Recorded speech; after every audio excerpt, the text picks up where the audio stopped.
अभी question number 7, तो question number 7 क्या बोल रहा है, 6 face of a dice are shown below. तो जो आपकी डाइस होती है, जो आपकी लूडो की गोटी होती है, उसका जो फेस होता है, आपको पता है जो आपकी डाइस है, जो आपकी लूडो की गोटी है, उसके 6 फेस रहते हैं, है ना। और मेनली उस पर नंबर लिखा रहता है ना, 1 से लेके 6 तक क्या लिखा रहता है बेटा, उस पे नंबर्स लिखे रहते हैं। लेकिन यहाँ पर क्या दिया आपको, वही सेम डाइस दे दिया है, बट उस डाइस के ऊपर जो 6 फेस है ना, उसमें पहले फेस के ऊपर ए लिखा है, दूसरे फेस के ऊपर बी लिखा है, तीसरे फेस के ऊपर सी लिखा है, चौथे फेस के ऊपर डी लिखा है, पांचवें फेस के ऊपर क्या लिखा है, ई लिखा है, छठवें या फिर 6th फेस पे क्या लिखा है, ए लिखा है ना। अभी जो आपकी डाइस होती है ना, जो आप लूडो की गोटी देखते हो, वही है सेम, बस खाली वहां पर 1 2 3 4 5 6 लिखा रहता है। अभी यहाँ पर इन्होंने ऐसी डाइस ली जिसपे ये लेटर लिखे हैं। उम्मीद आपको समझा है। तो if the dice is roll once, तो अगर आप एक बार डाइस को फेंकते हो, what is the probability of, पहला A appear on the upper face, है ना। तो क्या प्रोबेबिलिटी है, क्या संभावना है कि ए आ जाए, है ना, अपर फेस पे। उम्मीद आपको समझा है। सेकंड वाला, D appear on the upper face, तो अगर आप इस लूडो की गोटी को फेंक रहे हो जिसपे ये A B C D E ए लिखा हुआ है, तो क्या संभावना है, क्या पॉसिबिलिटी है कि डी आ जाए, है ना। तो अपने को पता है कि प्रोबेबिलिटी ऑफ ए कैसे फाइंड करते हैं, इसका बकायदा फॉर्मूला अपने पास, बोलो।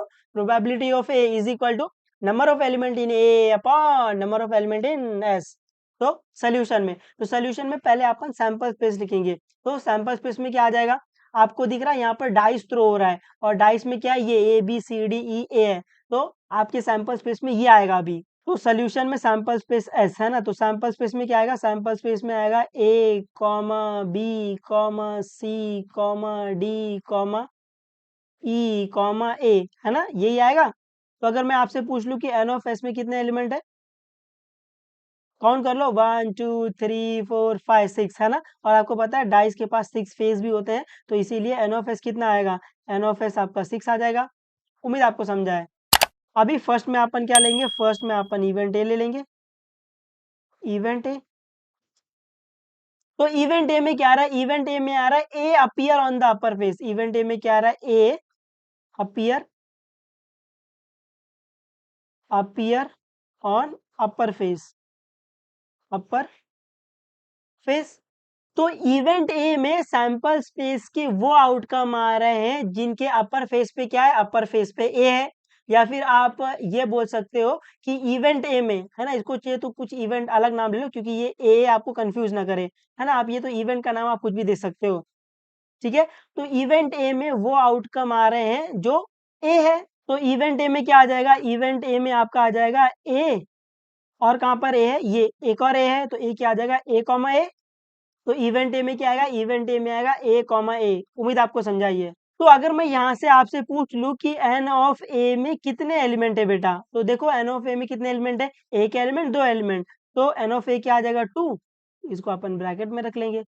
तो जैसे ही अपने को एन ऑफ ए मिला, अपन प्रोबेबिलिटी ऑफ ए फाइंड कर सकते हैं, बिल्कुल। Therefore probability of A is equal to, क्या फॉर्मूला है, N of A upon N of S, है ना। और अपन इसको ब्रैकेट में रख लेंगे, क्योंकि हर एक फॉर्मूले को आप ब्रैकेट में रख लोगे, ठीक है। अभी जिस जिसकी वैल्यू पता है वो डाल दो। तो ये क्या आ जाएगा, ये आ जाएगा P of A is equal to, N of A कितना आया, एन ऑफ ए आपका 2 आया, एन ऑफ एस कितना है, एन ऑफ एस आपका 6 आया है, ऐसे, है ना। इसको कैंसिल कर सकते हैं अपन, बिल्कुल। तो यहाँ पर ये आ जाएगा 2 1 जा 2, 2 3 जा 6। उम्मीद आपको ये समझा है। तो अपने को पी ऑफ ए क्या मिल जाएगा, अपने को पी ऑफ ए मिल जाएगा 1/3, है ना। तो अपन इसको ब्रैकेट में रख लेंगे ऐसे, है ना। उम्मीद आपको ये थोड़ा बहुत समझ रहा है, ठीक है। सेकंड में अपन क्या ले लेंगे, सेकंड में अपन ले लेंगे इवेंट बी, इवेंट बी। तो इवेंट बी में क्या आएगा, इवेंट बी में देखो क्या आएगा, इवेंट बी में आएगा D appears on the upper face, D appear, appear on upper face. तो इवेंट बी में क्या आ जाएगा, इवेंट बी में वो आउटकम आ रहे हैं सैंपल स्पेस में से जो कि क्या है, डी है ना।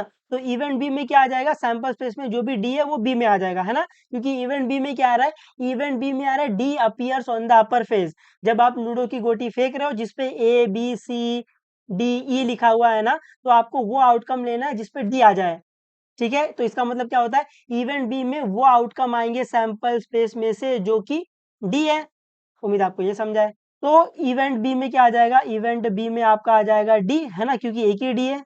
तो अगर मैं आपसे पूछ लूं कि एन ऑफ बी में कितने एलिमेंट है, तो आपको साफ साफ दिख रहा है एन ऑफ बी में 1 एलिमेंट है। अपन इसको ऐसा ब्रैकेट में रख लेंगे। तो जैसे अपने को एन ऑफ बी मिल गया, मैं प्रोबेबिलिटी ऑफ बी फाइंड कर सकता हूँ, बिल्कुल। तो ये therefore probability of B is equal to N of B upon N of S, है ना, यही फॉर्मूला है अपने पास। अभी जिस जिस की वैल्यू पता है वो डाल दो, तो ये आ जाएगा probability of B is equal to number of element in B कितना है 1 upon number of element in S कितना है 6। तो आपको प्रोबेबिलिटी ऑफ बी क्या मिल जाएगा 1/6। ठीक है, उम्मीद आपको ये समझ रहा है, थोड़ा बहुत आ जाएगा आपको, ये आ जाना चाहिए। ठीक है, तो पढ़ते रहो, जो भी डाउट रहेगा पूछ लेना, बता देंगे, कोई दिक्कत नहीं। चलो बाय बाय, टेक केयर और मचाते रहना एकदम।